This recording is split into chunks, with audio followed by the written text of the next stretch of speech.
You're listening to the Betoota Advocate's weekly news wrap on Desert Rock FM 96.5. Welcome back to the Betoota Advocate weekly bulletin. Clancy Overell here, editor of the Betoota Advocates. Just me and Wendell, the young fella this week. Errol Parker is still down in Canberra trying to get inside the press gallery. We've tried many times. He's gone down to take it to him. I don't think they'll let us in there. They don't want this kind of truth and honesty and bipartisan, balanced reporting, holding truth to power. They don't want us anywhere near the capital, that's for sure. How are you going, Wendell? Yeah, very well, thanks, Clancy. It's disgusting what they're doing down there, all the applications and paperwork they've tried to make him fill out down there. But hopefully he keeps at it and hopefully they let us fucking in. Well, if Spears was still there, we might have a chance, but I don't know which kind of media elite are running the press gallery nowadays. He looks like he's having fun, though, so it could be worse, I guess. Worse places to be. And we'll rip straight in with some international news this week. And the headline reads, well, thank goodness that's all over, says White America.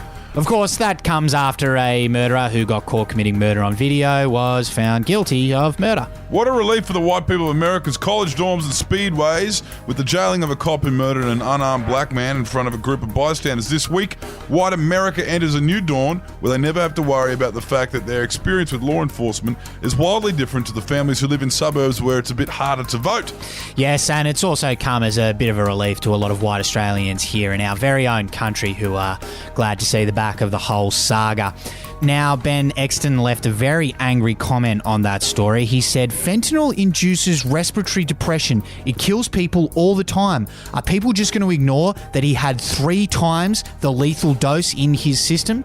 Well, Ben Exton, it looks like you've been rather had there by the fake news. Words to the wise, don't trust any newspapers that have a crosshair in their logos. That might be leading you down the path of far-right, borderline Nazi conspiracies. Ben, woo up a little bit there, mate. What else is in the news, Wendell? Well, we've got a bit of a positive story now from down in Sydney, and hot mess Gladys awkwardly over-giggles as Chris Hemsworth makes a joke about Mondays. Quite a nice photo that was accompanying that one. Yes, hot mess Gladys is back with all the blatant corruption stuff in the rear view. Everyone's favourite hopeless romantic state premier has returned to the spotlight with multiple outbursts of giggles while talking to Hollywood hottie Chris Hemsworth this week. Yeah, that was a few days ago when the pair were holding a press conference about that new Mad Max film, which is apparently set to be filmed in Australia. They engaged in a little bit of chit-chat afterwards where Gladys ended up on the verge of snorting after Hemsworth made a joke about Monday-itis or something along those lines. Apparently she also introduced herself as Chris at the start of the little meeting. I love that for her. Poor old Gladys. Hot mess Gladys is back though. The girls are happy. Great to see. Now in some entertainment news. And the writers of the children's show Bluey have satisfied Twitter diversity demands by introducing a pitty rescued from a dogfighting ring. Yes, the writers behind ABC's hit kids cartoon Bluey have this week neutralised an echo chamber culture wars debate that had the potential to end up in university curriculums if it was not addressed immediately. And if you aren't familiar with the show or you don't waste your time on Twitter, Bluey's an extremely popular kids show that's become a bit of a global phenomenon, and they'd come under fire recently with people asking why these fictional canines aren't adhering to the same performatively diverse checkpoints as non-cartoons on the public broadcaster. Yes, thankfully this whole debate has been solved with the introduction of Chainsaw.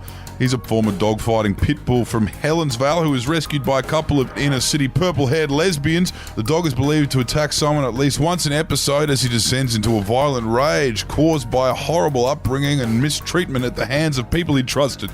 The introduction of this character has appeased the vocal social media users and the blue tick elites on Twitter who aren't familiar with that specific background of the low socioeconomic.